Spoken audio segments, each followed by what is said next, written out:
नमस्ते दोस्तों। आज हम इतिहास के उन पन्नों को पलटने जा रहे हैं जो वीरता की स्याही से लिखे गए हैं। यह कहानी भारत के उस वीर पुत्र की है जिसने अपनी अंतिम सांस तक मातृभूमि की रक्षा की। आज हम बात करेंगे उस महानायक की जिसने अपनी बीमारी को भी देश प्रेम के आगे छोटा साबित कर दिया। यह कहानी केवल एक युद्ध की नहीं है, बल्कि यह कहानी है अदम्य साहस और कभी न टूटने वाले हौसले की। आज हम आपको लेकर चलेंगे 17वीं शताब्दी के उस दौर में जब भारत में मुगलों का सूर्य चमक रहा था, लेकिन पूर्वोत्तर भारत में एक ऐसा दीपक जल रहा था जो उस सूर्य की तपिश से बुझने को तैयार नहीं था। आज हम जानेंगे कि कैसे लचित बोरफुकन ने मुगलों की विशाल सेना के अहंकार को ब्रह्मपुत्र नदी में डुबो दिया। इस रोमांचक और रोंगटे खड़े कर देने वाले सफर की शुरुआत करने से पहले मेरा आपसे एक छोटा सा निवेदन है। इस वीडियो को बनाने में हमारी पूरी टीम ने इतिहास की गहराइयों में जाकर बहुत शोध और मेहनत की है। हम चाहते हैं कि भारत के हर कोने तक यह गौरवशाली इतिहास पहुंचे और हर भारतीय को इस पर गर्व हो। इसलिए वीडियो शुरू करने से पहले कृपया एक लाइक जरूर कर दें ताकि हमारा उत्साह और जोश बना रहे। भारतवर्ष का इतिहास ऐसे अनगिनत वीरों की गाथाओं से भरा पड़ा है जिन्होंने देश के लिए सब कुछ त्याग दिया। लेकिन लचित बोरफुकन की कहानी उन सब में इसलिए अलग है क्योंकि उन्होंने असंभव को संभव कर दिखाया था। 17वीं शताब्दी का समय भारत के राजनीतिक इतिहास में बहुत उथल-पुथल और संघर्षों का समय था। उस समय दिल्ली के तख्त पर मुगल बादशाह औरंगजेब का शासन था, जो बेहद क्रूर और विस्तारवादी था। औरंगजेब का सपना था कि कश्मीर से लेकर कन्याकुमारी तक और गुजरात से लेकर असम तक उसका राज हो। उसकी विशाल सेना ने उत्तर भारत के बड़े हिस्से पर कब्जा कर लिया था और दक्षिण में भी पैर पसार रही थी। मुगलों की सेना को उस समय दुनिया की सबसे संगठित और ताकतवर सेनाओं में गिना जाता था। उनके पास ऐसी तोपें थीं जो बड़े से बड़े किले की दीवारों को पल भर में मिट्टी में मिला सकती थीं। उनके पास लाखों की संख्या में पैदल सैनिक और हजारों प्रशिक्षित घुड़सवार थे जो बिजली की गति से दौड़ते थे। लेकिन भारत के पूर्वोत्तर कोने में अहोम साम्राज्य मुगलों की आंखों में एक कांटे की तरह चुभ रहा था। अहोम साम्राज्य, जो आज के असम और उसके आसपास के इलाकों में ब्रह्मपुत्र नदी के किनारे बसा हुआ था। अहोम वंश के राजाओं ने सैकड़ों सालों से अपनी संस्कृति, अपनी परंपरा और अपनी आजादी को बचाकर रखा था। यह वह भूमि थी जहां की हवाओं में स्वतंत्रता की खुशबू थी और जहां के लोग गुलामी को मौत से भी बुरा मानते थे। मुगलों ने असम की इस पावन धरती पर कब्जा करने के लिए एक बार नहीं, बल्कि कई बार प्रयास किए थे। असम के घने जंगल, वहां के हाथी और वहां की प्राकृतिक संपदा मुगलों को हमेशा अपनी ओर आकर्षित करती थी। इसके अलावा असम का रणनीतिक महत्व भी बहुत ज्यादा था, क्योंकि यह पूरे पूर्वोत्तर भारत का प्रवेश द्वार था। साल 1660 के आसपास मुगलों ने मीर जुमला के नेतृत्व में असम पर एक बहुत भीषण आक्रमण किया था। मीर जुमला औरंगजेब का सबसे भरोसेमंद और चालाक सेनापति था, जो अपनी क्रूरता के लिए कुख्यात था। उस आक्रमण में अहोम सेना ने बहुत बहादुर से मुगलों का सामना किया था, लेकिन वे जीत नहीं पाए थे। मुगलों की विशाल संख्या और उनके आधुनिक हथियारों के आगे अहोम सेना को पीछे हटना पड़ा था। इस युद्ध का परिणाम अहोम साम्राज्य के लिए बहुत ही दुखद और अपमानजनक साबित हुआ था। अहोम राजा जयध्वज सिंह को मुगलों के साथ एक बहुत ही शर्मनाक संधि करने के लिए मजबूर होना पड़ा था। इस संधि की शर्तें इतनी कड़ी थीं कि इसने अहोम साम्राज्य की आर्थिक और मानसिक कमर तोड़ दी थी। राजा को अपनी राजधानी और गुवाहाटी जैसे महत्वपूर्ण व्यापारिक केंद्रों को मुगलों को सौंपना पड़ा था। युद्ध के हर जाने के रूप में लाखों रुपए और सैकड़ों हाथी मुगलों के खजाने में भेजने पड़े थे। सबसे बड़ा अपमान यह था कि राजा को अपने ही दरबार के लोगों को बंधक बनाकर मुगलों के पास भेजना पड़ा। इस हार ने अहोम राजा जयध्वज सिंह के दिल पर बहुत गहरा घाव कर दिया था, जो भर नहीं पा रहा था। वे दिन रात इसी आत्मग्लानि में जीते थे कि वे अपनी प्रजा और अपनी धरती की रक्षा नहीं कर पाए। अपमान के इस बोझ ने उनके स्वास्थ्य को खराब कर दिया और अंततः उनकी मृत्यु हो गई। मरते समय उनकी आंखों में सिर्फ एक ही सपना था कि कोई तो आए जो इस हार का बदला ले सके। उनके बाद अहोम साम्राज्य की गद्दी पर राजा चक्रध्वज सिंह बैठे, जो एक अत्यंत स्वाभिमानी शासक थे। राजा चक्रध्वज सिंह ने सिंहासन संभालते ही कसम खाई कि वे मुगलों की इस गुलामी को स्वीकार नहीं करेंगे। उन्होंने भरे दरबार में ऐलान कर दिया कि मुगलों को कर देने से बेहतर है कि हम युद्ध भूमि में मिट जाएं। राजा के इन शब्दों ने अहोम साम्राज्य के निराश लोगों में एक नई उम्मीद की किरण जगा दी। पूरे राज्य में युद्ध की तैयारियां जोर शोर से शुरू हो गईं और हर घर से देशभक्ति की आवाज आने लगी। लोहारों ने दिन रात एक करके तलवारें और भाले बनाना शुरू कर दिया और किसानों ने रसद जुटाना शुरू किया। लेकिन राजा चक्रध्वज सिंह जानते थे कि मुगलों जैसी महाशक्ति से लड़ने के लिए सिर्फ जज्बा काफी नहीं है। उन्हें एक ऐसे सेनापति की तलाश थी जो न केवल बहादुर हो बल्कि एक चतुर रणनीतिकार भी हो। उन्हें एक ऐसा लीडर चाहिए था जो बिखरी हुई अहोम सेना को एक सूत्र में पिरो सके। राजा की नजर अपने ही अंगरक्षक लचित पर पड़ी, जो एक बहुत ही कुलीन और प्रतिष्ठित परिवार से आते थे। लचित के पिता मोमाई तमुली बोरबरुआ अहोम साम्राज्य के एक बहुत ही सम्मानित प्रशासक थे। लचित ने बचपन से ही अपने पिता से युद्ध नीति और राजकाज के दांव पेंच सीखे थे। उन्होंने शास्त्रों का गहरा अध्ययन किया था और शस्त्र चलाने में भी उनका कोई सानी नहीं था। राजा चक्रध्वज सिंह ने लचित को अपने पास बुलाया और उनकी योग्यता परखने का फैसला किया। राजा ने देखा कि लचित की आंखों में देश प्रेम की वह आग है जो दुश्मनों को जलाकर राख कर सकती है। राजा ने लचित को अहोम सेना का प्रधान सेनापति नियुक्त किया और उन्हें बोरफुकन की उपाधि दी। इस मौके पर राजा ने लचित को एक सोने की मूठ वाली तलवार भेंट की, जो अहोम शक्ति और विश्वास का प्रतीक थी। लचित बोरफुकन ने तलवार थामते ही प्रतिज्ञा ली कि वे असम की धरती को मुगलों के चंगुल से आजाद कराएंगे। सेनापति का पद संभालते ही लचित ने सबसे पहले अपनी सेना की कमियों और ताकतों को समझा। वे जानते थे कि अहोम सैनिक मुगलों की तरह खुले मैदानों में आमने सामने की लड़ाई के लिए तैयार नहीं है। मुगलों की घुड़सवार सेना मैदानी इलाकों में बहुत घातक थी और अहोम सेना को कुचल सकती थी। इसलिए लचित ने तय किया कि वे मुगलों को उन इलाकों में लड़ने पर मजबूर करेंगे जहां अहोम सेना मजबूत है। उन्होंने अपनी सेना को छापामार युद्ध यानी गुरिल्ला वॉरफेयर की विशेष और कठिन ट्रेनिंग देना शुरू किया। असम के घने जंगल, ऊंचे पहाड़ और दलदली इलाके अहोम सैनिकों के लिए वरदान थे। लचित ने सैनिकों को सिखाया कि कैसे पेड़ों और झाड़ियों के पीछे छिपकर दुश्मन पर अचूक निशाना लगाना है। उन्होंने रात के अंधेरे में दुश्मन के खेमे पर बिजली की तरह हमला करके गायब हो जाने की तकनीक सिखाई। लचित ने अपनी गुप्तचर व्यवस्था को इतना मजबूत किया कि मुगलों की सांसों की खबर भी उन्हें मिल जाती थी। इसके साथ ही उन्होंने ब्रह्मपुत्र नदी में युद्ध लड़ने के लिए अपनी नौसेना को नए सिरे से तैयार किया। अहोम नावें, जिन्हें बछारी कहा जाता था, आकार में छोटी लेकिन बहुत तेज और लचीली होती थीं।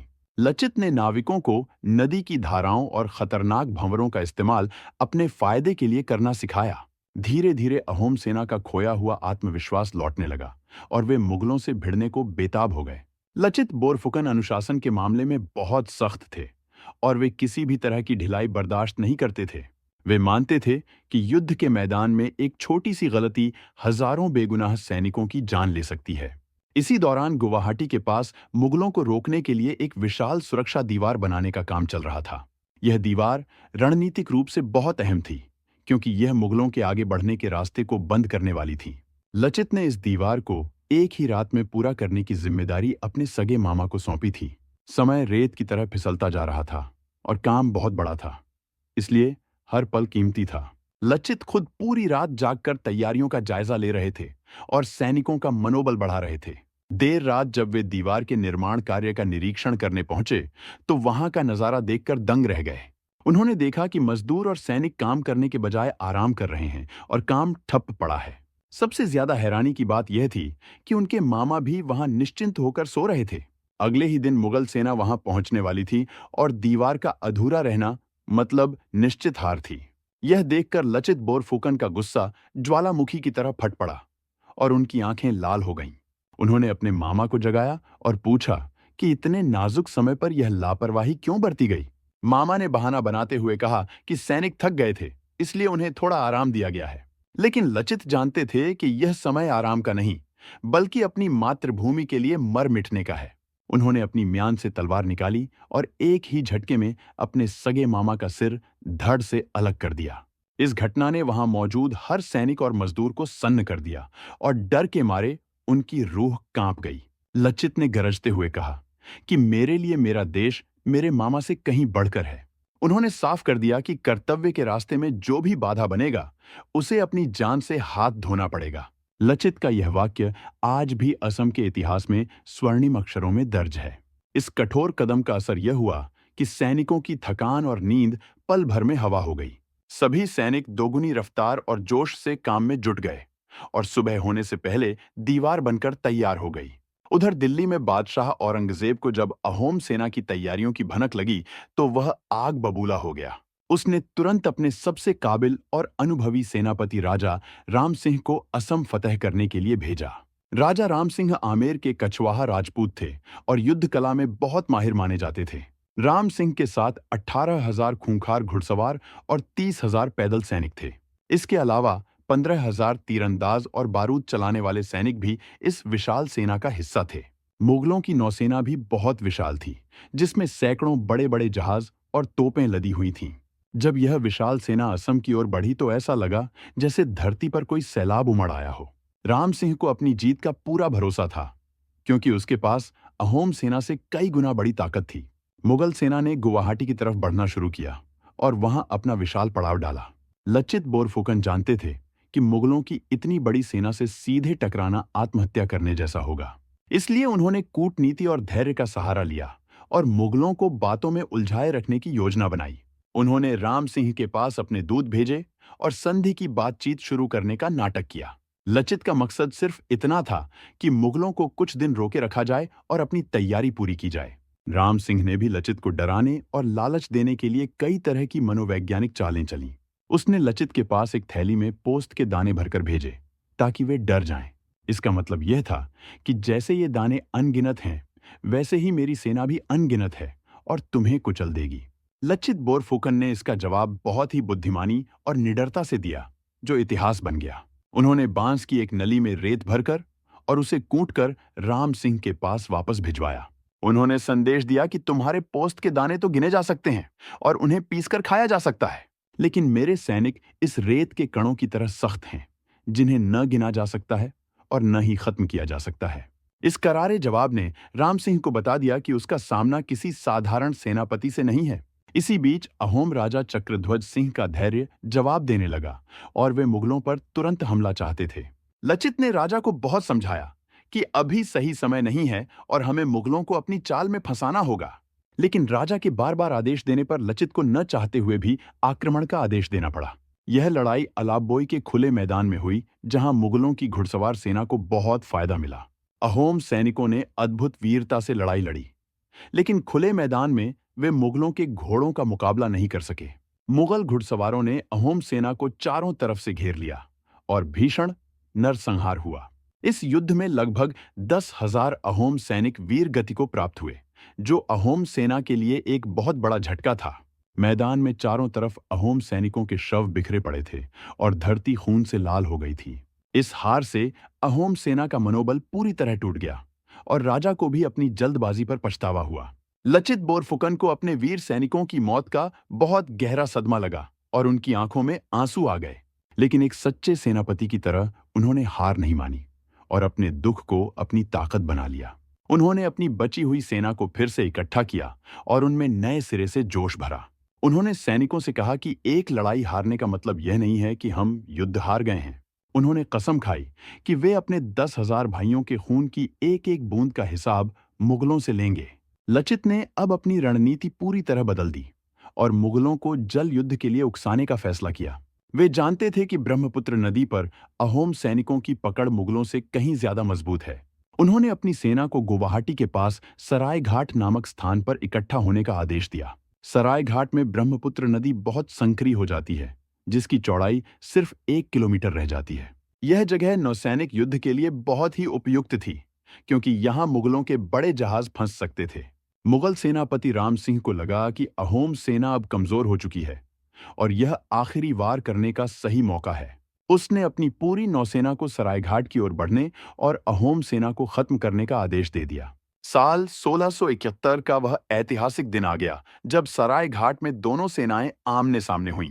लेकिन नियति को शायद अहोम सेना की एक और परीक्षा लेनी थी, क्योंकि युद्ध से ठीक पहले लचित बीमार पड़ गए।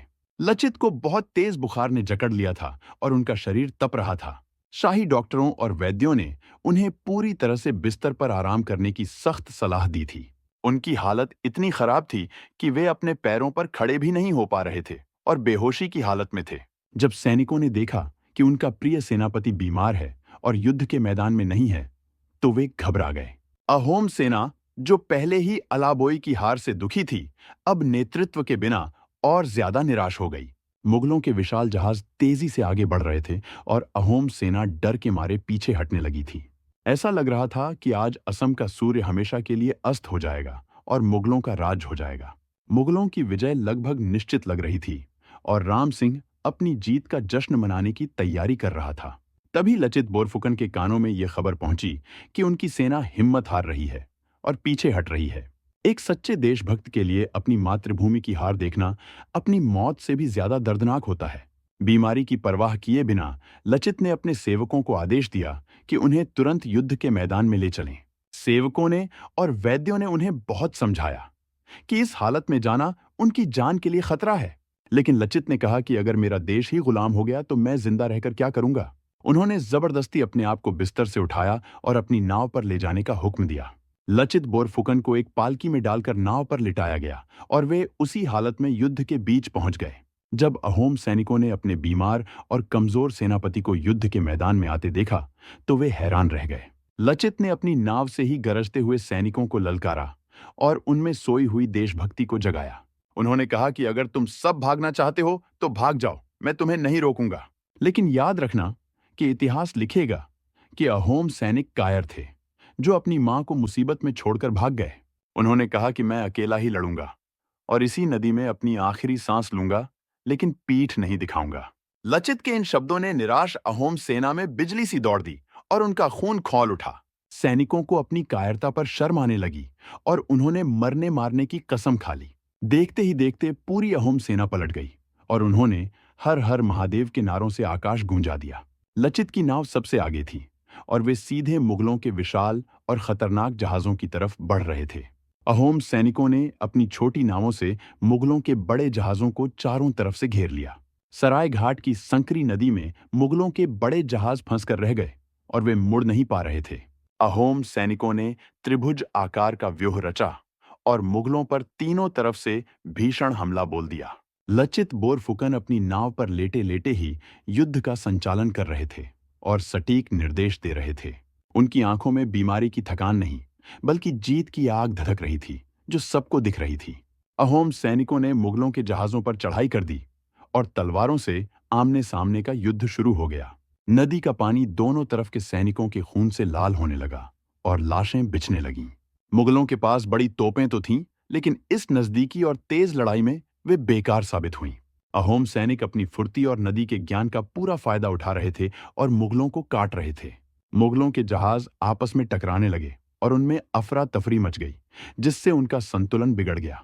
मुगल एडमिरल मुनव्वर खान इस लड़ाई में मारा गया, जिससे मुगलों का नेतृत्व पूरी तरह बिखर गया। राम सिंह ने अपनी आंखों के सामने अपनी अजेय समझी जाने वाली सेना को बर्बाद होते हुए देखा। वह विश्वास ही नहीं कर पा रहा था कि एक छोटी सी सेना ने उसकी विशाल और आधुनिक फौज को हरा दिया।